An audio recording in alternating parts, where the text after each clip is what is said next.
तो दोस्तों स्वागत है आपका एक और मज़ेदार एपिसोड में। आज हम आप हमारे गले में ये पटके से आप जानते होंगे कि किन के बारे में आज का पॉडकास्ट होने वाला है। आज का पॉडकास्ट होने वाला है श्री श्याम बाबा के बारे में।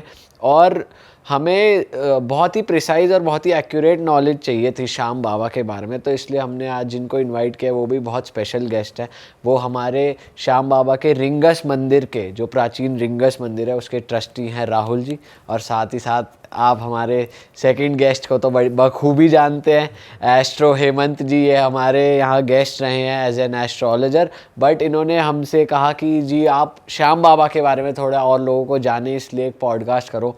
और इनके थ्रू ही हम राहुल जी से कनेक्ट हुए और हमने रिक्वेस्ट करा कि सर प्लीज़ आप आइए और सबसे पहले तो श्याम बाबा के बारे में सही नॉलेज हमें दीजिए, और रिंगस मंदिर इतना प्राचीन है उसके बारे में भी थोड़ा आज हम जानेंगे। Sir welcome. जय श्री श्याम। जय श्री श्याम। आप बड़ी दूर से हमारे लिए आए, उसके लिए बहुत बहुत थैंक यू। जय श्री श्याम। आपका जो पॉडकास्ट है, धार्मिक पॉडकास्ट करते हैं, तो काफ़ी अच्छा लगा मुझे यहाँ पे आके भी बाबा के बारे में भी आज आप सबको, आपके सबके माध्यम से सब श्याम भक्तों तक ये जानकारी पहुँचेंगी। और काफ़ी श्याम भक्त हैं हमारे हेमंत जी भी, और इन्हीं के माध्यम से मतलब जो ये चाह रहे थे कि काफ़ी टाइम से बाबा के बारे में और ज़्यादा जानकारी जो है सब श्याम भक्तों तक पहुँचे, तो एक अच्छा जगह है। काफ़ी धार्मिक जो आप यहाँ पहले से भी पॉडकास्ट कर चुके हैं, अच्छी जानकारी मिल रही है आपको, मेरी ओर से धन्यवाद। और जैसे कि आप सबको मालूम है कि बाबा श्याम का जो महाभारत काल से वर्णन मिलता है, और श्री कृष्ण इसमें मेन भूमिका में थे। पांडव और कौरव जो दो कुल थे, इनके आपसी जो झगड़ों के अंदर में श्री कृष्ण चाह रहे थे कि धर्म की विजय हो। और वहाँ तक सब लोगों को मालूम है कि श्री कृष्ण किस प्रकार से चाह रहे थे, क्या करवाना था पांडवों को वो विजय। क्यों? क्योंकि उनमें धर्म को कौरव जो थे थोड़ा सही से धर्म के ऊपर सही नहीं था, उनका कोई भी चाल चलन था जिस तरीके से, तो वो चाह रहे थे कि कृष्ण जी पांडव धर्म विजय प्राप्त करें और जो आगे की सत्ता है वो धर्म स्थापित करके पांडव संभालें। तो एक ये धर्म के ऊपर ही ये सारा जो कौरव और पांडवों के बीच में ये विवाद शुरू हुआ था, और श्री कृष्ण इसमें मेन भूमिका में रहे। वहाँ तक की सारी जानकारी सबके बीच में। लेकिन जैसे जैसे ये धर्म युद्ध आगे बढ़ रहा था और बड़े से बड़े योद्धा इस रणभूमि में पधार रहे थे, आ रहे थे, तो श्री कृष्ण चाहते थे कि भाई ये जल्दी ये युद्ध समाप्त हो और धर्म की विजयी स्थापना है वो हो जाए। तो इसी पात्र में एक निकल के आते हैं अपने जैसे भीम जो हैं। ये उस वक्त की बात है जब अज्ञातवास चल रहा था। कौरवों ने पांडवों को अज्ञातवास की ये दिया था, तो 14 वर्ष का जो, तो भीम जो थे उन्होंने हिडिंबा से शादी कर ली थी उसी अज्ञात वर्ष के उसमें, और उनके एक पुत्र हुए जिनका नाम अपन घटोत्कच के नाम से उनका, और उन्होंने शादी की थी अहिल्यावती से, और उन्हीं के पुत्र हैं वीर बब्रिक, जिनका बाद में जाकर के नाम जो है श्याम नाम पड़ा। पहले इनका नाम वीर बब्रिक ही रहा। श्याम नाम इनको श्री कृष्ण ने दिया था, जिसका अपन आगे थोड़ा सा चर्चा करेंगे। तो जब वीर बब्रिक जो हैं ये बाल्यावस्था से ही बहुत वीर पराक्रम, इनमें मायावी शक्तियाँ थी। और जब महाभारत युद्ध चल रहा था तो वीर बब्रिक ने भी अपनी माता से इच्छा जाहिर की थी कि मैं भी इस रणभूमि में, क्योंकि इनके पास में मायावी शक्तियाँ थी, शिव भगवान से और अग्निदेव से इनको धनुष और तीर प्राप्त हो गए थे। ये भी अपनी ताकत को आजमाना चाह रहे थे कि मैं भी, मेरा जो शौर्य बल है रणभूमि में, मैं उसको दिखाऊं सबको और सबको चकित कर दूं। ये इनमें इतना सामर्थ्य था। तब ये रणभूमि के लिए जब प्रस्थान करने जा रहे थे, तब माताजी से, अपनी माता से इन्होंने मतलब आज्ञा ली कि मैं किसकी ओर से इस रणभूमि में किसकी ओर से लड़ूं। तो माताजी को लग रहा था कि भाई पांडव संख्या बल में कम है, तो वो देखे कि भाई हाँ जो हारेगा तो आपको उनकी ओर से लड़ना है ये युद्ध, तो ठीक है माँ कि हारेगा जो, मैं उसकी साइड से युद्ध लड़ूंगा। जो साइड कमज़ोर होगी, हाँ जो साइड कमज़ोर होगा, कि आप वीर बब्रिक आप उनकी ओर से। नीला अश्व था इनका, और पर 3 बाण थे वीर बब्रिक के पास में, लेकिन इतनी भयंकर इनके पास में मायावी शक्ति थी, जिसका मैं आगे वर्णन करूंगा कि श्री कृष्ण भी उस मायावी शक्ति को देख करके अचंभित हो गए थे। बहुत बड़ी भारी मायावी शक्ति थी इनके पास में। तो उसमें क्या है, जब रणभूमि का ये कुरुक्षेत्र में, आपको मालूम है, सब जानते हैं कि रणभूमि में ये कहाँ हुआ था, महाभारत का युद्ध कहाँ हुआ, कुरुक्षेत्र में ये वहाँ पर ये युद्ध के चल रहा था। तो ये इसकी भयंकर इतनी प्लानिंग थी कि बड़े से बड़ा धुरंधर योद्धा भी इसकी कल्पना ही मात्र कर रहा था कि इतने इतने पूरे धरती के वीर योद्धा यहाँ इकट्ठा हो गए, तो ये युद्ध कैसा होगा, उसकी कल्पना कर करके लोगों में भय था इस चीज़ का। तो वहाँ क्या है, वीर बब्रिक जो बिल्कुल एक बाल्यावस्था में थे, अपने अश्व मतलब अपने घोड़े पर बैठ करके उस जो रणभूमि थे उसमें प्रवेश करे थे, तो उन्होंने सैनिकों ने उनको वहीं रोक लिया कि हे बालक कहाँ जा रहे हो आप। तो उन्होंने कहा कि मैं युद्ध लड़ने और देखने जा रहा हूँ, तो कि आप यहाँ से लौट जाइए, यहाँ पर तो जो पहले से ही बड़े बड़े योद्धा हैं उनके इस युद्ध की कल्पना करके उनको ही मतलब डर लग रहा है, आप कहाँ इसमें। तो ये चीज़ क्या है, जब उनको और वो जीत पड़ गई है कि नहीं मुझे इस युद्ध के लिए मैं मतलब मेरे में सामर्थ्य है और मैं ये युद्ध लड़ना चाहता हूँ। तो ये सैनिकों के माध्यम से जब श्री कृष्ण पांडवों के समक्ष अपना युद्ध का जो रण का वो प्लानिंग बना रहे थे, कर रहे थे, तब उन तक ये मैसेज पहुंचा श्री कृष्ण तक। तो इसका थोड़ा सा पांडवों ने भी उपहास मतलब मजाक बनाया था कि एक बच्चा है भगा दो आप यहाँ से, ऐसा कुछ करके इस तरीके से। सर वैसे देखा जाए तो वो तो भीम के पोते ही हुए। हाँ, भीम के पोते। हाँ, तो उन्हें तो फिर वो खुद ही मतलब पहचान नहीं, उनका परिचय नहीं था, उनका परिचय नहीं था। जैसे कर्ण का जब उनका तीर लग कर के जब वो स्वर्गलोक के और हो रहे थे, तब जाकर के उनकी माताजी ने बताया था कि पांडवों को कि ये भी आपके ही भाई थे। अच्छा। तो इस तरीके से इसमें कुछ पात्र ऐसे भी हैं जो जैसे घटोत्कच को भी श्री कृष्ण ने तब, क्योंकि कर्ण के पास एक महारथी ऐसा तीर था, वो कर्ण की जिद ये थी कि मैं इस तीर को यूज करूंगा, इसको काम में लूंगा, तो किस पे लूंगा, अर्जुन पे लूंगा, क्योंकि सबसे बड़ा तीर समक्ष कौन था, कर्ण के सामने अर्जुन ही थे, तो उनके ऊपर। लेकिन श्री कृष्ण ने प्लानिंग कर दी, जो भीम के बेटे थे घटोत्कच उनको बुलाया, और वो भी मायावी शक्ति से युक्त थे। तो वो कर्ण ने जो वो तीर था, दुर्योधन ने पूरा मतलब जोर लगा दिया कि भैया आप इस पर ये प्रहार करो, नहीं तो ये पूरी सेना को निगल जाएगा। और फिर श्री कृष्ण का जो मायावी चक्र चलाया हुआ था, वो उसी तरीके से प्लानिंग किया। कर्ण ने क्या किया, वो तीर जो अर्जुन पे यूज़ करना था वो वहाँ पर घटोत्कच को मारने में किया, तो वो जो उनकी वहीं पर हो गया। फिर इसी तरीके से बाबा श्याम का जो मतलब वीर बब्रिक की एंट्री होती है वहाँ पे, तो वीर बब्रिक की यही जीत थी, जहाँ पर जो श्री कृष्ण के साथ पांडव बैठे हैं, युद्ध योजना बना रहे हैं, तो वहाँ पर भी ये पांडवों ने उनका उपहास उड़ाया कि भैया यहाँ सब लोग ही भयभीत है, तो एक बच्चे का क्या काम है यहाँ। तो श्री कृष्ण तो मायावी शक्ति थी, उनको सब नॉलेज था इस बारे में। श्री कृष्ण ने देखा कि भाई जो इतना रणभूमि तक आया और इतना मतलब पूरा सामर्थ्य के लिए कह रहा है कि मैं इस युद्ध के लिए सामर्थ्य रखता हूँ, तो कोई ना कोई अवश्य उसमें मायावी शक्ति है। तो श्री कृष्ण खुद गए थे वीर बब्रिक के पास में कि आप अगर इस युद्ध को लड़ना मतलब चाह रहे हैं, तो आपके पास कोई सामर्थ्य तो होगा, आप कैसे मैं मान लूँ कि आप इस युद्ध के काबिल हैं। तो उन्होंने कि आप परीक्षा ले लीजिए। श्री कृष्ण को वीर बब्रिक ने कहा कि आप हमारी परीक्षा ले लीजिए, इस युद्ध के लिए मैं सामर्थ्य रखता हूँ कि आपके पास तो 3 ही बाण है, क्या होगा यहाँ पे, ये तो बड़ा युद्ध भारी होगा, इसका पता भी नहीं है कब कितने दिन चले, तो कि आप जैसा।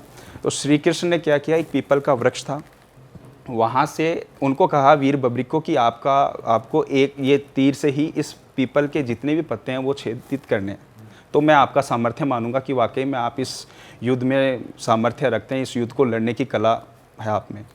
तो उन्होंने चतुर थे, कला थी श्री कृष्ण में, एक पीपल का चुपके से उन्होंने एक पत्ता तोड़ा और अपने पाँव के नीचे दबा लिया, और फिर वीर बब्रिक को कहते हैं कि अब आप अपने एक तीर से इस पीपल के पत्तों को छेदित करें।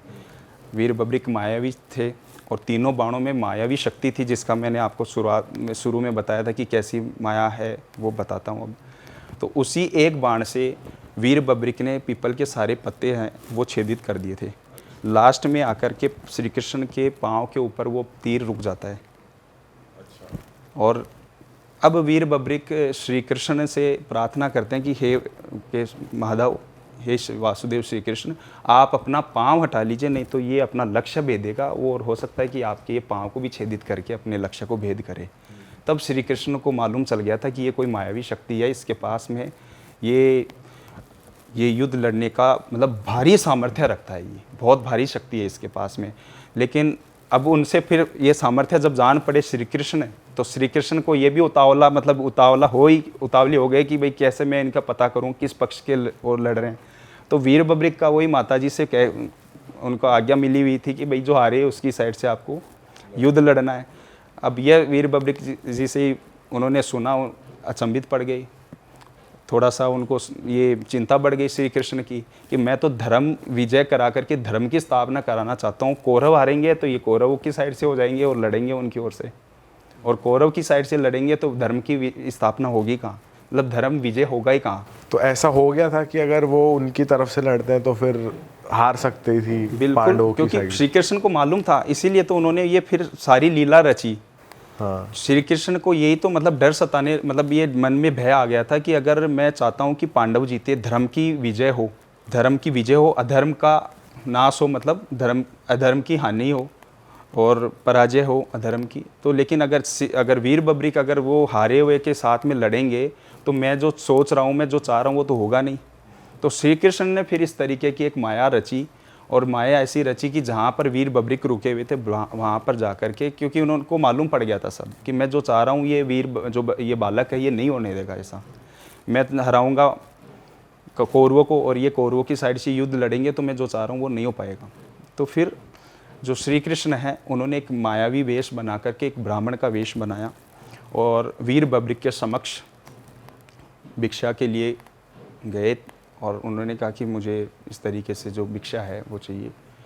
तो वीर बब्रिक के बाद उन्होंने कहा कि भाई मेरे पास जो खाने का है या ये ले लीजिए आप, या जो भी मैं वस्त्र धारण किए हैं, मोतियों की कंठियाँ हैं ये, तो वो कुछ भी नहीं ले रहे थे श्री कृष्ण। तो वीर जो बब्रिक थे क्षत्रिय कुल से थे, तो गुस्सा हो पड़े तो कि आपको भाई क्या मेरा सर चाहिए क्या।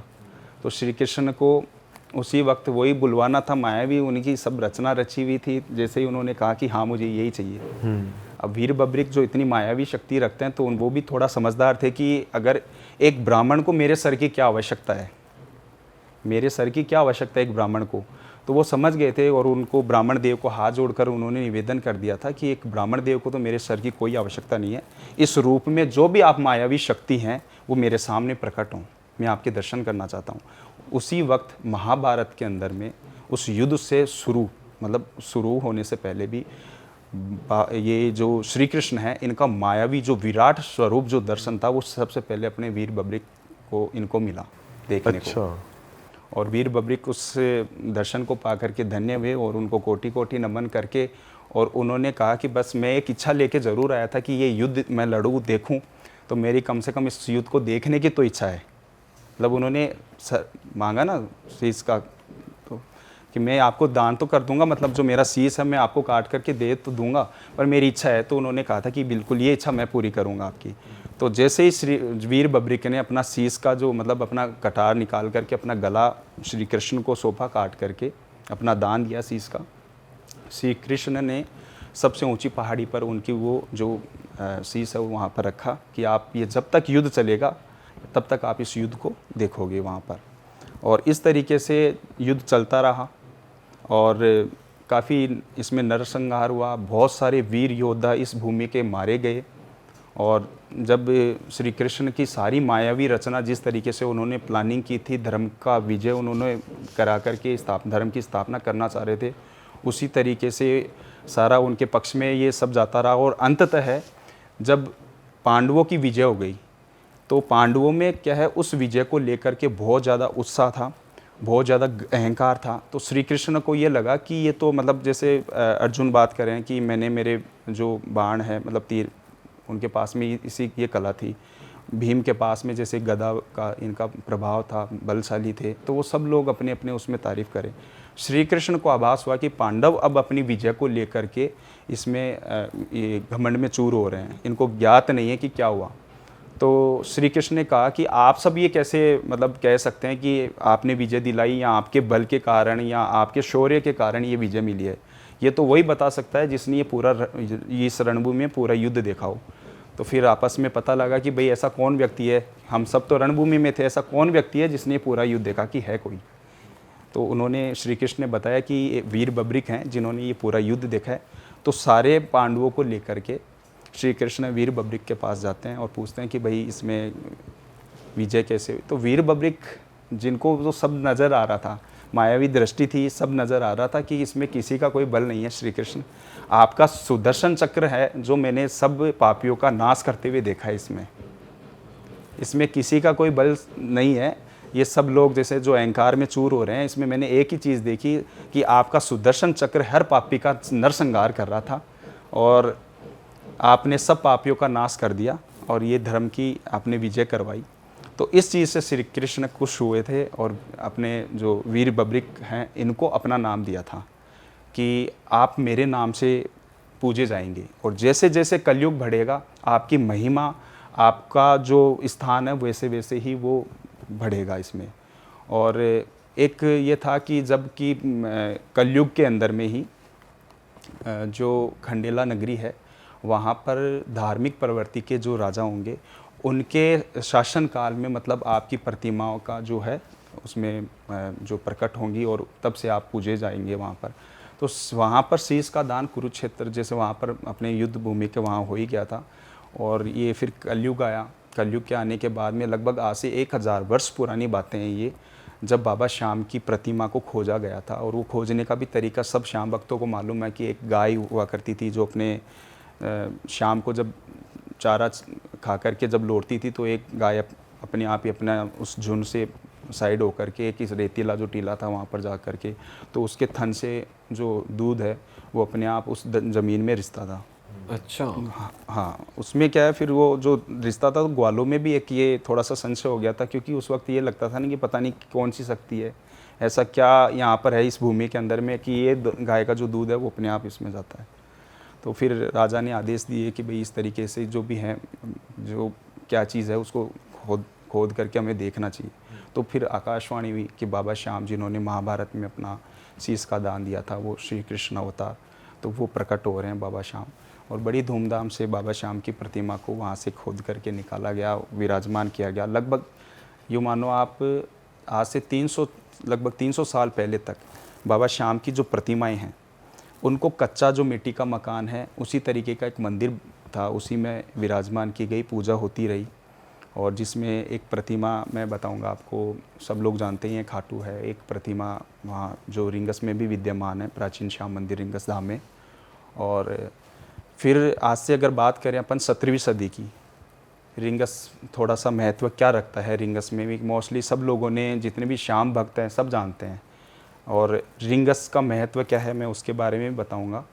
तो जब आज से लगभग 17वीं सदी की बात करूं और 17वीं सदी में ऐसा हुआ था कि धर्म के ऊपर मतलब अपने भारतवर्ष में जो आक्रांता थे जिन्होंने हर धर्म के मतलब हिंदू धर्म के जितने भी धार्मिक स्थल थे, बड़ी से बड़ी जो इमारतें थी उनको खंडित किया है या उनको नष्ट किया, इस तरीके का सारे वहाँ पर अपने हिंदुस्तान में इस तरीके का प्रकार चल रहा था। तो एक मंदिर पर इस तरीके की विपरीत परिस्थितियाँ जब खाटू में भी ऐसी पनपी तो खाटू श्याम बाबा की प्रतिमा भी लगभग 6 महीने के आसपास में 6-7 महीने के आसपास रिंगस जो प्राचीन मंदिर है वहाँ पर विद्यमान रही। और वहाँ पर बाबा श्याम की सेवा, दोनों प्रतिमा की सेवा पूजा होती रही। जब स्थितियाँ सामान्य रही तो फिर से बाबा को वहाँ पर स्थापित किया गया और दोनों जगह पर बाबा की जैसे पहले से चली आ रही है पूजा वैसे पूजा संपन्न होती रही है, अभी भी हो रही है। अब रिंगस को लेकर के भी बहुत से श्याम भक्तों में एक ये चीज़ है कि उनको मालूम नहीं है कि रिंगस महत्व क्या रखता है। अब कोई भी श्याम भक्त होगा कि रिंगस से यात्रा करना है, पैदल यात्रा करना है, निशान रिंगस से उठाना है, लेकिन उनको ये मालूम नहीं है कि रिंगस वजह क्यों है। होने में तो जो खाटू नगर है उसके आसपास में से तो सैकड़ों गांव हैं, बड़े शहर भी हैं, लेकिन रिंगस से एक ऐसा क्या वजह रहा कि रिंगस से ही वो सारी चीज़ें हैं जो शुरू होगी, यात्रा है, निशान यात्रा है, वो सारी संपन्न वहीं से होगी।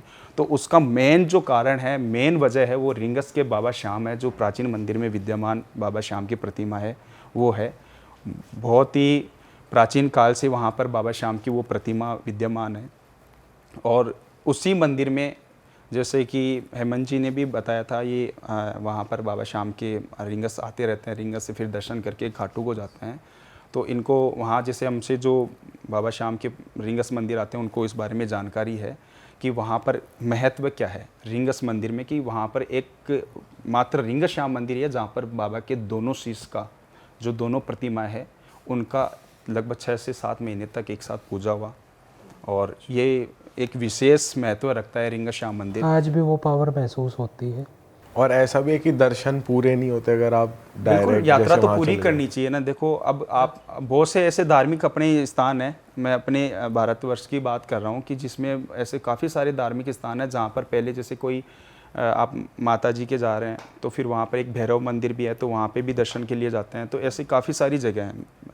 चार धाम में भी कोई एक धाम की यात्रा नहीं करता, वो चाहते हैं कि वो चारों धाम की यात्रा हो। तो एक यात्रा का जो प्रारूप बना हुआ है ना, वो रिंगस ही है। और रिंगस को इसी वजह से लोग जानते नहीं है। वो कहीं से भी पान की दुकान है, रेस्टोरेंट है, होटल है, कहीं धर्मशाला है, वो हर कहीं कोई मान लो निशान पूजा का कोई स्थान बना दिया, वहाँ से वो लोग सब अपनी अपनी यात्रा चालू कर देते हैं, जबकि ऐसा नहीं है। वो यात्रा रिंगस श्याम बाबा के दर्शन करने के पश्चात ही वो यात्रा शुरू करनी चाहिए। जो सैकड़ों सालों से मतलब रिंगस में आ रहे हैं, बाबा श्याम के दर्शन को आ रहे हैं ना, उन सब लोगों को तो इस बारे में जानकारी है। और वो वैसे ही प्रक्रिया बाबा श्याम की जो भी यात्रा करते हैं, दर्शन की जो अपनी यात्रा शुरू करते हैं, वो पहले रिंगस आएंगे फिर खाटू जाएंगे। और इसमें इन लोगों को थोड़ा सा मैं बताऊं आपको कि जानकारी न होने की वजह एक ये भी है कि रिंगस श्याम मंदिर के जो बाबा श्याम के ऊपर मान लो एक थोड़ा सा जानकारी का ऐसा कभी विषय रहा नहीं। और आज आपके माध्यम से मैं धन्यवाद दूंगा आपको कि आपके माध्यम से बहुत से लोग जो श्याम प्रेमी हैं उनको ये जानकारी मिलेगी कि रिंगस का नाम ही सुना है सब, हर किसी भजन में सुनेंगे रिंगस का मोड़ हो गया, या मान लो रिंगस से यात्रा निशान उठाना है, पर वो लॉजिक पता नहीं है उनको। भाई लॉजिक क्या है? अगर रिंगस ही महत्व रखता है तो फिर आप कहीं से भी उठा लो, रेस्टोरेंट है, पान की दुकान है, चाय की दुकान है, किसी धर्मशाला से, होटल से, कहीं से उठा लो। दुकान के बाहर है। अगर ऐसा कोई लॉजिक है कि रिंगस में कोई शक्ति है तो कहीं से भी उठा लो, फिर वो लॉजिक क्या है? वो लॉजिक है रिंगस का बाबा श्याम का प्राचीन मंदिर। उसके जब तक आप दर्शन नहीं करोगे, वहाँ के बाबा के श्याम के आप दर्शन नहीं करोगे, पहला निशान आपका, अगर कोई निशान चढ़ाने वाले यात्री हैं तो पहला निशान सर ये निशान चढ़ाना और यात्रा के बारे में बताओ, ये क्या रिचुअल होता है, क्या निशान होता है? यात्रा जी, निशान यात्रा ये भी क्या है, लोगों की जैसे जो बाबा को अर्जियाँ लगाते हैं। और कुछ तो जैसे पीढ़ी दर पीढ़ी ये चला आ रहा है सिलसिला कि जिनके पूर्वजों ने काफ़ी टाइम पहले बाबा श्याम से कुछ मनौतियाँ मांगी होगी, अर्जियाँ लगाई होंगी, बाबा ने उनकी वो पुकार सुनी, तो वो उससे प्रभावित होकर के मतलब रहता है कि हाँ भाई मेरा ये काम बन जाएगा, मैं आपको पद यात्रा करूँगा, आपको पेट पलाने, मतलब जो आपने देखा होगा काफ़ी श्याम भक्त आते हैं तो पेट के बल लेट करके आते हैं, कोई निशान चढ़ाने का कहता है। तो कईयों ने तो ये अपने पूर्वजों के आधार पर अपनी वही तिथि, सेम तिथि को, फागुन मेले की तिथि है, कौन सी तिथि को जैसे उनके पूर्वजों ने चढ़ाया था उस तरीके से वो आज भी उनके पीढ़ी दर पीढ़ी उनके बच्चे हैं। और आज वो बड़े मतलब संख्या बल में ज़्यादा मतलब बड़े हो गए तो उन्होंने मंडल बना लिए, मंडल के तरीके से निशान लगने लग गया। तो वो एक परंपरा वैसे चली आ रही है। और आज भी जैसे कोई श्याम प्रेमी अगर निशान चढ़ाता है तो कोई तो खुशी से चढ़ाता है कि बाबा मैं आ रहा हूँ, निशान आपको चढ़ाने आ रहा हूँ। कुछ श्याम प्रेमी हैं जिनको कोई मनौतियाँ रहते हैं कि मेरे कुछ श्याम बाबा से किसी ने मांगा है कुछ कि बाबा मेरा ये काम है और मैं आपको निशान लेके आ रहा हूँ। कुछ का काम होने के बाद बोला हुआ रहता है ना कि बाबा मेरा ये काम बना देना, मैं फिर आपको पद यात्रा कर दूंगा, रिंगस से खाटू का पद यात्रा कर दूंगा। तो ये इस प्रकार की ये यात्राएं होती हैं। तो इसके बारे में भी काफ़ी सारे माध्यम से आपने अगर इसके बारे में पूछा ही है तो मैं एक श्याम भक्तों तक एक मैसेज भी देना चाहूँगा कि इसमें भी थोड़ा सा ध्यान रखें। एक होड़ी होड़ में हम भूल करने लगे हैं कि निशान यात्रा का महत्व खोते जा रहे हैं। निशान यात्रा अगर हम देखें तो हमारे जो पुराने श्याम प्रेमी हैं जो आज से लगभग जो अभी एज में 50 प्लस तक पहुंच गए हैं, 60-70 की एज तक हैं, तो उनका तरीका देखो कि वो कैसे उस बाबा श्याम का निशान उठाते हैं, किस प्रकार से पूजा होती है पहले, और पूजा होने के बाद में फिर बाबा श्याम स्वयं उस निशान में विराजमान होकर के आपके साथ रहते हैं। कई श्याम भक्तों को पता ही नहीं है, वो जैसे ही मतलब किसी दुकान पे गए और कुछ सामान जैसे पैसा देकर के ख़रीदा और निशान हाथ में आ गया, अपनी यात्रा शुरू कर दी, पर वो सही नहीं है। पहले उस निशान की पूजा होती है, बाबा को साक्षात निवेदन या उनको वो कहा जाता है कि आप बाबा हमारी जो अर्जी है आप इसमें विराजमान रहो, और वो बाबा साक्षात फिर उस निशान के माध्यम से हमारे साथ चलता है। तो ये नॉलेज नहीं है। सर जैसे मेरे मन में एक सवाल आ रहा है, जी, आपने बताइए। जैसे आप पीढ़ी दर पीढ़ी आप यहाँ काम करते आ रहे हैं इसी मंदिर में, आपके फादर आपके फिर ग्रैंडफादर भी काम करते थे, तो मैं जानना चाहता हूँ कि आप कुछ मंदिर के चमत्कार बताओ जो आपने खुद भी देखे और आपके फादर ने आपको कुछ बताया हो। जैसे एक आपका प्रश्न है कि पीढ़ी दर पीढ़ी क्या बाबा की सेवा और क्या क्या चमत्कार बाबा के मिले हैं देखने को, तो बहुत सारे बाबा का, क्योंकि हम तो लाइव दरबार में बैठते हैं बाबा श्याम के, और हज़ारों ये चमत्कार हैं। और फिर भी मैं देखो एक चीज़ ये बताना चाह रहा हूँ कि जितने भी मैं थोड़ा सा पीछे जाऊँगा इसमें, जो 17वीं सदी के आसपास, तो जितने भी धार्मिक स्थलों पर जब आक्रांताओं ने उनको तोड़ा, उनको नष्ट किया या उनको नष्ट करने की कोशिश की, तो मैं सिर्फ मेरे परिवार की बात नहीं कर रहा हूँ, ये मेरे परिवार की बात नहीं है। अपने भारतवर्ष में हज़ारों मंदिर है और बड़े से बड़ा मंदिर है, बहुत से ऐसे मंदिर है जो काफ़ी बार तोड़े गए और पुनः उनको बनाया गया।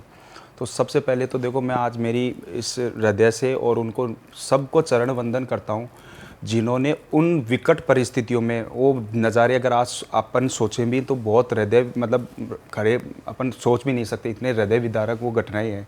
उन परिस्थितियों में भी हमारे देवी देवताओं को, जो प्राचीन मंदिर थे, उनकी प्रतिमाओं को उनसे सुरक्षित रखा, चाहे उनको वो धरती के अंदर मतलब ज़मीन में उनको दबाना छुपाना पड़ा हो या अपने प्राणों को न्योछावर करके उन मंदिरों को सुरक्षित रखना हो। तो सबसे पहले मैं वो किसी भी कम्युनिटी में, हर कम्युनिटी भारत में हज़ारों मंदिर है जिसमें हर कम्युनिटी उन देवी देवताओं की सेवा करती है, पूजा करती है, और मैं उनको सबको चरण वंदन करता हूँ इस काम के लिए, उनकी पीढ़ियों को। और जैसा भी आपने कहा तो चौहान वंश के द्वारा बाबा श्याम की पूजा की जा रही है। बहुत सारे इसमें जीवित उदाहरण हैं मेरे साक्षात, मैं खुद भी जब दरबार में बैठा होता हूँ, और बहुत से ऐसे श्याम प्रेमी हैं जिनसे मेरी मुलाकात हो चुकी है दरबार में, जो खुद ये कहते थे अपने मुख से, या कहा है हमें कि भाई मेरा जो अंतिम समय है, बाबा को मेरी लास्ट हाज़िरी है, इसके बाद नहीं आना होगा। डॉक्टर ने मुझे 2-3 महीने का जो टाइम दिया है। उनकी रिपोर्ट, उनके इलाज अपने भारत से भी बाहर में, अमेरिका से भी उन्होंने लगभग वहाँ से चल रहा है, अमेरिका से भी काफ़ी सारे श्याम भक्त हैं ऐसे नॉलेज में है मेरे। और जब वो बाबा से नज़रें मिलाते हैं और रोते रहते हैं कि बाबा ये मेरी लास्ट हाजिरी है, और वो श्याम भक्त ऐसे हैं, पक्के श्याम भक्त कहूँगा मैं उनको, कि भाई वो किसी भी परिस्थिति में हो लेकिन हर महीने की उनकी हाजिरी लगना तय है। तो ऐसे श्याम भक्त का अगर कुछ समय तक अगर नहीं आना होता तो हमें भी दिमाग में रहता है कि वो श्याम भक्त नहीं आ रहे हैं आजकल। लेकिन लंबे समय बाद उनसे मुलाकात हुई तो पूरे जैसे बाबा के सामने खड़े हैं और रोए ही जा रहे हैं। तो मैंने भी पूछा था उनसे कि भाई क्या बात है आपसे, काफ़ी एज थी उनकी, लगभग 65-70 के आसपास में, तो कि मेरी लास्ट हाजिरी है। अब मैं भी ये चीज़ सुन करके मेरे भी मन में एकदम से ऐसा कि पूरा हृदय सा हिल जाता है ना, ऐसा हो गया कि ऐसी क्या बात कह दी इन्होंने। फिर बड़ा सा उनका एक थैला था, उसमें से उन्होंने फाइलें निकाली कि बाबा को लगा दो। मुझे तब तक नहीं बताया उन्होंने। फिर मैंने उनसे बैठा के पूछा तो कि मेरे लास्ट स्टेज है। डॉक्टर ने जवाब दे दिया कैंसर से हूँ, और 3 महीने मेरे को डॉक्टर ने लास्ट कहा है। तो बाबा श्याम का ऐसा चमत्कार हुआ कि वो मतलब सेवक के रूप में शायद बाबा ही कुछ बुलवाता है वहाँ, जो सेवा जो करते हैं उनके मुख से, कि आप यूं ही आते रहेंगे। और वो श्याम भक्त वाकई में बाबा श्याम के आज भी दर्शन कर रहे हैं। जब उनका नेक्स्ट जब ट्रिप था वहाँ का अमेरिका का, तो वो कैंसर की जो परेशानी थी उनके किसी भी रिपोर्ट में कुछ था नहीं। अच्छा, हाँ बिल्कुल। वाह। और एक मैं बात करूँ तो शायद देखो मेरे नज़दीक ही बैठे हैं, बिल्कुल बगल में बैठे हैं हेमंत जी, तो ये साक्षात उदाहरण है। एक उदाहरण और भी हैं, इन्होंने भी बाबा से मांगा बहुत। आज के अगर कभी सर, और थोड़ा वक्त मिले, बताओ ना, अगर आप बता सकते। सर आप खुद ही बताइए अपने बारे में। बिल्कुल, क्यों नहीं। जैसा मैं अपनी स्टोरी में बार बार बताता भी हूँ, काफ़ी बार मैंने रिवील भी किया है कि एक टाइम ऐसा था कि मेरे पास कुछ भी नहीं था, और 2010 तक बहुत कुछ था। घमंड लाइफ में आया था। वो लाइफ का घमंड ऐसा था कि बाबा ने तोड़ना था, और मैं जब तक बाबा श्याम को नहीं जानता था, ना ही मानता था। ऐसे ही 2017-18 में मेरी फैमिली ने कहा कि बाबा श्याम के जाके आओ। मैंने कौन है कौन, मुझे यही नहीं पता था है कौन, जाऊं क्यों। तो मतलब रस्सी जल गई है, बल नहीं गया है, ये हालात थे। तो जब ये हो रहा था तो एक बार जाके मैं कहा चलो जाके देख लेते, जाना ही तो है। और मैं कहा ठीक है बाबा, आपके यहाँ आना था, आ गया, बाकी देखी जाएगी। पर जैसा मैंने सोचा था वैसा मेरे साथ होना शुरू हो गया। मैंने मांगा कुछ नहीं था, क्योंकि भगवान से कभी मांगा नहीं जाता है। भगवान जो है ना, वो जानते हैं कि बच्चे को देना क्या है। क्या था आपके माइंड में? हालात जब परिस्थिति डाउन थी, जब 100 रुपये 200 रुपये भी मांगने पड़ रहे थे, या 200 रुपये की जूस की रेडी पे काम करना पड़ रहा था, ये टाइम देखा था एज ब्रांच मैनेजर होने के बाद। तो मैं वहाँ गया और एस्ट्रोलॉजी सीख ही चुका था, पर वो नाम नहीं बन रहा था। कहते हैं ना, जब तक आपकी जेब में कुछ नहीं है एस्ट्रोलॉजर से कह रहे तेरे पास तो कुछ है नहीं, तो एस्ट्रोलॉजी क्या करेगा। सिंपल सा क्वेश्चन लोगों का यही था। तो उस टाइम पे बाबा ने मेरा साथ दिया, वहाँ से मेरा नाम बनना शुरू हुआ। वो 2018 था, आज 2024 है। बाबा ने किसी चीज़ की कमी नहीं रखी है। और मैं टैटू भी देख पा रहा हूँ आपके हाथ बिल्कुल बिल्कुल, ये 2019 में मैंने बनवाया था, और पहली बार मन से मैंने कोई टैटू बनवाया था तो यही बनवाया था। ठीक है जी, तो ये पूरे बाबा श्याम हैं, शीश रूप पूरा दर्शन है, निशान हाथ में लिए हैं, क्योंकि बाबा के निशान का बहुत महत्व है, जैसा अभी राहुल जी बता ही रहे थे। तो निशान भी साथ हाथ में लिए हैं। और मतलब मैं एक संस्था के साथ गया था सेवा करने, और वो सेवा ऐसी करने गया था, बोले कि यहाँ से ना 18 किलोमीटर निशान उठा के चलना है। ठीक है जी, अब उन्होंने तो मुझे बोल दिया, और चलने फिरने में सेहत के हिसाब से आलसी आदमी में, ठीक है, तो आलसी में था ही। मैं कहा यार मेरे से नहीं चला जाएगा, मेरे को गाड़ी में भेज दो, तुम निशान लेके आते। कुछ नहीं होता, पता भी नहीं लगेगा, 4 कदम चल तो सही। 4 कदम के बाद तो ऐसी हालत होगी चला ना जावे। पर जिनको देखूं आजू बाजू वाले गायब, पहली बार गया हूँ, ढूंढूं किसको। ठीक है जी, तो सुबह कहाँ मिलते हैं, वो खाटू श्याम जी के तोरण द्वार पे, और उस टाइम वो मुझे सेवा करने के लिए लेके गए थे। तो वो सेवा की थी, और रिंगस मंदिर में उन्हीं लोगों ने दर्शन कराए थे। तब से मैं राहुल जी को जानता हूँ, और रिंगस मंदिर में आया था, बाबा की आंखों से आंख मिली थी, और मेरे आंखों से आंसू बह गए थे। तो सारे ही धाम अपने आप में बहुत पावरफुल हैं, या जी, कुछ जी, जी, ऐसा है कि कोई से स्पेशल धाम है? पावरफुल सभी है, ऐसा नहीं है पावरफुल कोई कम है। पर खाटू में जब दर्शन हुए थे, तो जो सेवा यहाँ हुई थी ना, तो रिंगस मंदिर का ये मेन कहने का मतलब ये है कि वहाँ पर आपको 2 प्रतिमाओं की पावर आज भी महसूस होती है। अच्छा। जब आप मंदिर के अंदर एंटर करते हो ना, एक ओरा अलग सा फील होता है। वो मेरे कहने से तो कोई क्या ही जानेगा, एक बार विजिट करके देखिए फिर पता लगता है। इसमें क्या है, देखो जैसे भी आपका ये प्रश्न है ना कि बाबा की शक्ति कौन से धाम में, देखो बाबा के नाम में शक्ति है। बाकी मुख्य जो धाम है, जो प्राचीन जो प्रतिमाएं प्रकट हुई थी, जो अपने एक खाटू रिंगस धाम में विराजमान है, और अब तो बाबा श्याम के देश के हर एक कोने में, विदेशों में भी जहाँ तक हमें मालूम है, विदेशों से भी श्याम भक्तों के निमंत्रण आते रहते हैं वहाँ पर, जो बाबा की प्रतिमाएं और मंदिर जो स्थापना रहती है वहाँ पर। तो हर जगह वो बाबा श्याम के मंदिर बन रहे हैं। बाबा को रिझाने का भाव चाहिए भक्त में, वो घर से बैठ के भी हो जाएगा। ये भाव है जो बाबा के सामने कोई अगर भक्त खड़ा है, तो उस बाबा से जैसे आँख मिलती है तो अपने आप उसकी आँखों से जो नीर बहने लग जाता है, वो उसी की वजह है कि उसका भाव उस बाबा के प्रति क्या है। सही बात है। लेकिन अब हर कोई ऐसा तो है नहीं, कुछ मतलब दोस्तों के साथ में कि भाई दोस्त को ज़्यादा बाबा से लगाव है, उसके साथ में जैसे ये भी पहली बार आए, लेकिन फिर आए लेकिन बाबा के ओके रह गए।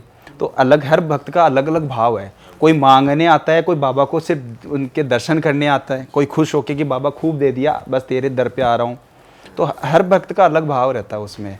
वो जो हेमंत जी बता रहे थे अभी कि वो जो एक धाम है जहाँ पर पीपल का पेड़ था, वो वहाँ पर चुलकाना धाम। अच्छा, तो वहाँ पर कोई मूर्ति है दर्शन के लिए? कौन मतलब आपको दर्शन मैं किसी बताता हूँ वहाँ पर क्या है। चुलकाना धाम में क्या है कि वहाँ पर पीपल का पेड़ है, जिस पीपल के पेड़ में बर्ब्रिक जी ने तीर चलाया था, और सारे के सारे पीपल के पेड़ जो छेद से हो गए थे। कई लोगों को तो ऐसा भी है कि किसी श्याम भक्त ने कह दिया कि भाई सब लोग आप जगह होके आ गए, तो ये बाबा के वहाँ पर पहुँचो आप, और बाबा को सच्चे मन से, मतलब जो देखो सच्चे मन से, हर कोई ऐसा नहीं है कि ईश्वर को सब मालूम है।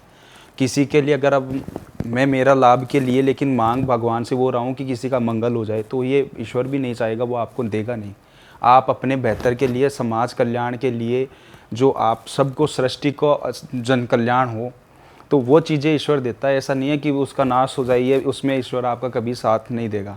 तो कहते हैं, इसी वजह से कहते हैं कि सच्चे भाव से, उसमें भाव होना चाहिए, उसमें शक्ति में कि भाई भगवान भी हमारा रीझ जाए, उससे मांगो। तो ऐसी अगर मांगे किसी के लिए मंगल कार्य मांगेंगे या उसका मंगल हो जाए, तो उसके लिए तो अपने देवी देवताएं भी रुष्ट हो जाएंगे अपने से। तो वो शक्ति तो होनी चाहिए कि किसी हमारा कोई भी जो हमारे देवी देवता हैं उनसे मांगने का कम से कम ऐसा तो लगाव, ऐसा प्रेम तो हो कि वो तो रिझें। ऐसा नहीं है कि वो मांगे ऐसा कि वो रुष्ट ही हो जाएं, तो वो भी चीज़ है। तो श्याम भक्तों को क्या जानकारी मिलती है कि इस तरीके से आप भी पहुँचो वहाँ पर। काफ़ी लोगों की बाबा ने श्याम ने झोली भरी है, तो वो एक सच्चे भाव लेकर के आता है, तो वाकई में बाबा श्याम उसकी झोली भरता है। और जैसे काफ़ी सारे श्याम भक्त हैं, जैसे एक पीताम्बरी वस्त्र को लेकर के भी मैं एक श्याम भक्तों तक जानकारी दे देता हूँ कि हर एक श्याम भक्त मैं देखता हूँ, जैसे अभी बसंत पंचमी का ये पर्व रहता है बाबा श्याम का, बड़ा धूमधाम से उसी दिन बाबा का अंतर्वस्त्र जो रहता है वो बदला जाता है।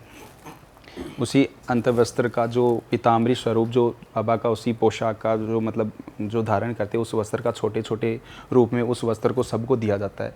अब श्याम भक्तों में उसकी भी ललक हो गई कि बाबा काम करेगा तो वो मेरे पास में होगा तो ही करेगा, ऐसा नहीं है। मैं सभी श्याम भक्तों से मैं हाथ जोड़ के निवेदन कर रहा हूँ, बाबा श्याम आपकी भक्ति से रिझेगा।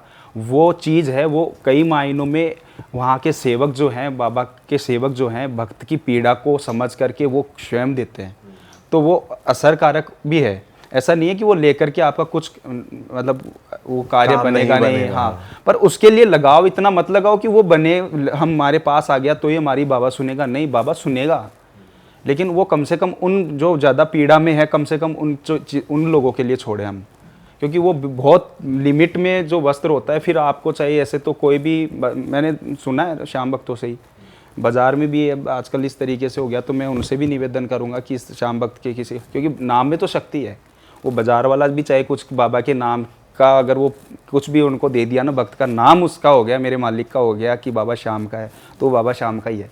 पर उसके लिए जिद ना करें। जिद का मतलब ये होगी कि भाई बाबा काम करेगा तो मेरी सुनेगा, तो इसी से सुनेगा, नहीं सुनेगा। आप रिझाओ, मेरा मालिक तो बहुत बोला है, सुनेगा वो वैसे ही सुन लेगा आपकी, पर पुकार तो करो दिल से। लोग कर्म नहीं करना चाहते, वो देखते हैं मेरे पास ये चीज़ आ गई तो मेरे को वो बाबा के प्रति जो भक्ति भाव है मेरे को करना ही नहीं पड़ेगा, बस काम हो जाएगा। पर कम से कम श्रम करना पड़ेगा, थोड़ा सा भक्ति भाव को रिझाना पड़ेगा, खुद को बाबा को भी रिझाना पड़ेगा, तभी तो प्रसन्न होंगे बाबा। तो बाबा की पोशाक कितने टाइम, मतलब एक दिन में कितनी बार चेंज होती है? ये समय पर निर्भर होता है। कभी कभी जैसे बाबा का जो श्रृंगार रहता है, मॉर्निंग में जैसे बाबा के सबसे प्रथम मंगला आरती रहती है, फिर श्रृंगार आरती रहती है जिसमें बाबा का नया वस्त्र धारण होता है, और फिर श्रृंगार भी होता है, तो एक वो है। फिर संध्या श्रृंगार भी रहता है। तो कभी कभार तो दो वक्त भी बाबा का शाम का श्रृंगार और ये पोशाक बदल जाता है। कभी जब ज़्यादा भक्त भीड़ रहता है, मतलब बाबा की भक्तों का ज़्यादा रश रहता है, तो उस वक्त बाबा शाम का एक ही वक्त भी श्रृंगार हो पाता है, तो वो थोड़ा सा ऐसा है उसमें। और बाबा को मतलब दर्शन करने का बेस्ट टाइम कौन सा होता है पूरे साल में? जब ऐसा कहा जाता है ना कि बहुत ही दिव्य दर्शन है इस दिन, स्पेशल कुछ? देखो ऐसा है, इसमें ईश्वरीय शक्ति में सिर्फ बाबा के बारे में बात नहीं करूँगा इस जगह के लिए, सभी देवी देवताओं को लेकर के कहूँगा कि हमारे देवी देवताओं के लिए हर दिन, हर समय, हर घड़ी उच्चतम है दर्शन करने की। लेकिन एक क्या हो जाता है, विशेष रूप से हम भक्तों के ही मन में ये आ जाता है कि विशेष पर्व ये है। जैसे वो होता है ना कि जैसे आपका बर्थडे कौन से डेट को आता है तो सेलिब्रेट भी शायद उसी को करेंगे तो थोड़ा अच्छा फील होता है, वो वाली बात है। बाकी ऐसा नहीं है कि सेम उसी तिथि को गए तो बाबा सुनेगा या रीझेगा, उसको तो किसी भी वक्त मनाओ आप। बाबा शाम के किसी भी घड़ी में, किसी भी वक्त प्रहर में आप दर्शन करो, बाबा बढ़िया से दर्शन देंगे, आपकी मनोकामना पूर्ण करेंगे। ये सिर्फ अपने मन के भाव हैं। जैसे एक बाबा के हर महीने जैसे शुक्ल पक्ष की एकादशी पर भक्तों की भीड़ लगती है, तो वो थोड़ा सा भक्त लोग उसको महत्व देते हैं, क्योंकि उस दिन बाबा के नाम का उपवास करते हैं, रखते हैं श्याम भक्त, और उस तरीके से फिर वो उनकी चेष्टा भी ये रहती है कि बाबा का व्रत तो रखा ही है हमने, बाबा शाम का आज एकादशी का व्रत रखा ही है, तो बाबा के दर्शन भी क्यों ना आज ही कर लिए जाए। तो ये इस प्रकार से भक्तों में उस दिन के प्रति विशेष लगाव हो जाता है। और वहाँ के प्रसाद की भी कोई मान्यता है कि जैसे कि बालाजी की है कि आप वापस नहीं ले जा सकते, ऐसा कुछ है? या फिर नहीं ऐसा आप कुछ घर नहीं ले जा सकते हो? बिल्कुल बाबा शाम की कोई भी चीज़ हो आप उसको ज़रूर घर लेके जा सकते हो। बस एक विशेष रूप से मैं थोड़ा सा कहूँगा कि बाबा शाम का प्रसाद आपने अगर लगाया है, भोग मिला है आपको, बाबा का जूठन मिला है हमें खाने को, तो सबको वितरण करो, कोई प्रकार की दिक्कत नहीं है। घर लेके जाओ, पड़ोसियों को दो, मोहल्ले को दो, अपने अगर ऑफिस काम करते हो तो सब ऑफिस वालों को खिलाओ, सबको खिलाओ, कोई दिक्कत नहीं है। बस कुछ चीज़ें हैं जो अगर बाबा के प्रसाद स्वरूप अगर गर्भगृह से अगर कोई वस्तुएं मिलती हैं, जैसे मैं बात करूं कि कोई बाबा का किसी शाम भक्त को पोशाक मिल गया, किसी को अंतवस्त्र मिला है, या फिर किसी शाम भक्त को मोरजड़ी मिला है, तो ऐसी चीज़ें फिर आप हर कहीं मत रखो। उनके कोशिश करो कि उनको किसी का हाथ नहीं लगे, इस प्रकार से अपने पूजा के स्थान पे वहाँ पर भी थोड़ा सा सही व्यवस्थित रखें। हाँ, तो मैं थोड़ा सा बस शाम भक्तों को ये थोड़ा सा निवेदन ही कर सकता हूँ। देखो, कहना अपना है कि भाई सब लोगों तक सही जानकारी हो, करना उनको है। फिर भी मैं चाहूँगा कि बाबा श्याम के प्रति उनके विशेष जो जुड़ाव है बना रहे और गलतियाँ ना हो उनसे। अच्छा, और कोई एग्जाम्पल कोई बहुत बढ़िया कि कोई आया हो और उसका काम बन गया हो? बिल्कुल ऐसे मैंने बहुत सारे श्याम भक्त, मैं बताऊं तो आपको, बहुत सारे भजन गायक हैं श्याम बाबा के, और जिनको मैंने बाबा के सीढ़ियों पर भी, मतलब जब उनका जो भजन गायकी का दौर चल रहा था और इतना नाम नहीं था उनका श्याम जगत में, तो वो दौर भी देखा है मैंने। हालांकि अभी मैं कहूँगा नहीं, लेकिन मैंने खुद की अपनी आँखों से देखा है वो। और रिंगस श्याम मंदिर की एक विशेषता ये भी है कि अगर रश नहीं रहता है ना, जब मंदिर खाली हो जाता है, तो बाबा रिंगस वाले का आप अगर मंदिर के बाहर सीढ़ी, मतलब सड़क पे भी खड़े रहेंगे तो बाबा के दर्शन हो जाएंगे। रश बन जाता है तो भीड़ रहती है, तब नहीं हो पाता बस। बाकी जैसे ही अगर आप सीढ़ी चढ़ गए तो बाबा के दर्शन आपको हो जाएंगे। तो उन श्याम भक्तों को, काफ़ी को मैंने मंदिर की सीढ़ियों के बाहर तपती धूप में मई जून के महीने तक भी देखा है मैंने। वो वहाँ पर घंटों घंटों खड़े रहते थे। मैं खुद, मेरी ज़्यादा मतलब इस वक्त की आयु है उतना नहीं था, मैं ये मानो लगभग 14-15 साल की आयु रही होगी मेरी। हमें खुद को ये थोड़ा सा लगता था कि जिस फर्श पे, मतलब जो मार्बल फर्श है वहाँ पे, और गर्मी के कारण वो इतना तप जाता है, इतना तेज़ गर्म रहता है वो, कि उस पर आप पैदल तो मतलब थोड़ा सा दूर भी नहीं चल सकते। वो घंटों घंटे वहाँ खड़े रहते थे। तो वो पीड़ा महसूस होती थी हमें कि कितना गर्म और कितनी पीड़ा में है ये। पर उनका क्या था कि बाबा को देखते रहते थे, उनकी आंखों से तुरंत लगातार मतलब आंसू चलते रहते थे। वो भाव था उनका बाबा से जुड़ाव का, हमें फील होता था वो दर्द। तो क्या करते थे हम, पानी की छोटी छोटी बाल्टियाँ वो वहाँ पर उस फर्श पे डाल देते थे, ताकि वो गर्म की सूरज की जो किरणें हैं उसको उनके जलन, पाँव में जलन ना करें। कभी कभी ऐसा भी करते थे कि दरी डाल दिया और उसको गीला कर देते थे। तो और आज वो श्याम जगत में उनका काफ़ी नाम है। अच्छा, बहुत नाम है। मांगने वाला चाहिए। देखो, मैंने ये कहा ना कि जिसका भाव होगा ना वो लेके जाएगा। जिसने बाबा श्याम को सच्चे मन से ध्यान लिया, जिसने याद कर लिया, वो लेके जाएगा। श्याम बहादुर जी भी नाम, जिन्होंने, आज मैं क्या बताऊं उनके बारे में। खाटू में जब उनको दर्शन नहीं मिला था, वहाँ पर सेवक परिवार से वो रिक्वेस्ट कर रहे थे कि भाई मैं थोड़ा सा विलम्ब हो गया पहुँचने में, मुझे दर्शन हो जाए। लेकिन उनको वहाँ से, क्योंकि एक समय प्रहर टाइम सब रहता है, मंदिर का कपाट लग चुके थे, तो वो भाव में उन्होंने वो मोरजड़ी से उन्होंने ताला खोल दिया था। तो आज भी श्याम जगत में श्याम बहादुर जी का भी नाम बड़े मतलब सम्मान से लिया जाता है श्याम भक्त के में जी। आलू सिंह जी महाराज हैं, जो वो तो खुद सेवक परिवार से, खाटू जो सेवक परिवार है उन्हीं से हैं वो। उनका भी उसी तरीके से उनका सम्मान के साथ में वहाँ पर नाम लिया जाता है। वो भी बड़े भक्त बने वहाँ पर।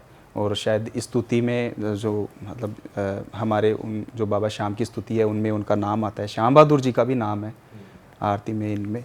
तो जो नाम कमाता है भक्ति में उसका नाम है। अब प्रहलाद जी की बात करें, स्वामी नारायण जी के काफ़ी परम भक्त थे और आज भी नाम है। अभी थोड़े से टाइम पहले ही तो ली गई है, तो नाम हमारा आज भी उनका। बस एक छोटा सा निवेदन ये है मेरा, जो श्याम जगत में जितने भी श्याम भजन गायक है उनको लेकर के, कि एक बाबा का जब भी कीर्तन सजता है, पंडाल लगते हैं बाबा के कीर्तन के, तो हज़ारों लोग बाबा के वहाँ भजनों को सुनने के लिए वहाँ पहुँचते हैं। कभी न कभी कोई श्याम भगत जो मतलब जो भजन गायक है उनके मुख से भी कुछ ऐसी जो चीज़ें हैं जो निकल जाती है, वो थोड़ा सा उन पे भी ध्यान रखना चाहिए। वो गलत जानकारियाँ होती है असल में। कि अब जैसे मैं बात करूं तो 3 लीटर की सीसी वो जो कांच का बोतल आता है, वो ऐसा कोई लॉजिक नहीं था। देखो मैं बताऊं, हमने अब देखा है ये, अब तो फिर वो थोड़ा सा और भी कुछ बहुत सी चीज़ें हैं, लेकिन मैं वो एक छोटा सा उदाहरण के तौर पे उसको समझा रहा हूँ कि ऐसी चीज़ें हैं जो नई चीज़ें श्याम भक्तों में मत डालो आप। और थोड़ा सा निवेदन है, क्योंकि वो नए श्याम भक्त उनको नॉलेज भी नहीं है। फिर वो उनका फिर आज जैसे वो भक्त लोग आते हैं, उनका इतना टाइम पे नहीं लग पा रहा है, तो वो बोतल शीशियाँ जो इतना कांच का बोतल आता है वो फेंकने लग जाते हैं। किसी को चोट भी लगता है, फिर वो फूटती है, तो बेचारे नंगे पाँव मंदिर में रहते हैं, उनके पाँवों में चुभती है। तो थोड़ा सा निवेदन है कि इस प्रकार से कोई नहीं, बाबा को अर्जी का, मनोकामना का सिर्फ हम पुराने टाइम से देखते आ रहे हैं, श्रीफल जो नारियल होता है वो बाबा को बांधा जाता है वहाँ अपनी मनोकामना के लिए। और वर्षों पुरानी परंपरा चली आ रही है वो। इत्र वगैरह के लिए तो बाबा को लगता है बड़ा प्यारा है इत्र। बाबा को जैसे फूल श्रृंगार है, इत्र है, इत्र की महक प्यारी है, सुगंधित पुष्प जो है वो बाबा को प्यारे हैं बहुत। पर ये मान्यता में जैसे कि बाबा मनोकामना तब पूर्ण करेंगे जब आप 3 बोतल इत्र चढ़ाओ, ये गलत है, ये ऐसा कुछ नहीं है। थोड़ा सा मैं अब क्या कह सकता हूँ, लेकिन निवेदन करता हूँ बस उनसे हाथ जोड़ के कि थोड़ा सा भाई वहाँ पर पहुँचे हुए श्याम भक्तों को भक्त में रिझाते ऐसी कोई गलत जानकारी मत दो, जो वो थोड़ा सा आने वाले में बेचारे उनको भी थोड़ा सा नॉलेज करे, पाप चढ़े उनको, ऐसा नहीं होना चाहिए। सही बात है राहुल जी, मज़ा आ गया आपसे बात करके। आज हमने बहुत कुछ जाना श्याम बाबा के बारे में और उम्मीद है कि ये पॉडकास्ट देखने के बाद आप लोग भी जल्दी प्लान बनाएंगे रिंगस मंदिर के दर्शन करने का, खाटू श्याम जी के दर्शन करने का, और हम लोग भी ज़रूर प्लान बनाएंगे क्योंकि हम लोग भी जाएंगे साथ में, परिवार के साथ जाएंगे। बिल्कुल। और जाते जाते मैं एक लाइन कहना चाहूँगा, मैं हार जाऊं ये कभी हो नहीं सकता, बेटा अगर दुख में पिता सो नहीं सकता।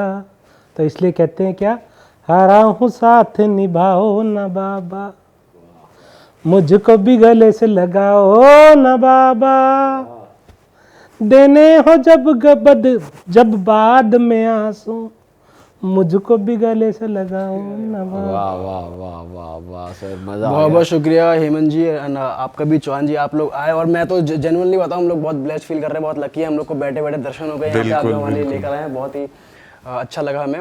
और इसी के पॉडकास्ट ख़त्म करते हैं जी, मिलते हैं नए पॉडकास्ट में। अपनी जनता से हम कह दें भाई, और सही इन्फॉर्मेशन को अपने तक ना रखें, आसपास सबको फैलाएं, पॉडकास्ट को शेयर करें और ज़रूर विज़िट करें रिंगस प्राचीन मंदिर को।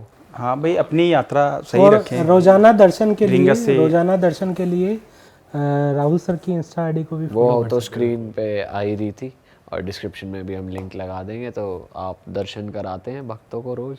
हाँ मतलब सबको वैसे तो पॉसिबल नहीं है करा पाना, लेकिन आजकल जैसे सोशल मीडिया का युग है, तो एक ऐसा जगह बना दिया गया है जहाँ पर बाबा के डेली के दर्शन पोस्ट हो जाते हैं, और जो भी वहाँ पर जो भक्तगण जुड़े हुए हैं उनको डेली दर्शन मिलता रहता है। वाह, तो उसके लिए आप भाई को फॉलो कर लो और अपडेट मिलती रहेगी आपको। तो मिलते हैं जी अगले पॉडकास्ट में। Bye bye. जय जय श्री राम। जय श्री राम।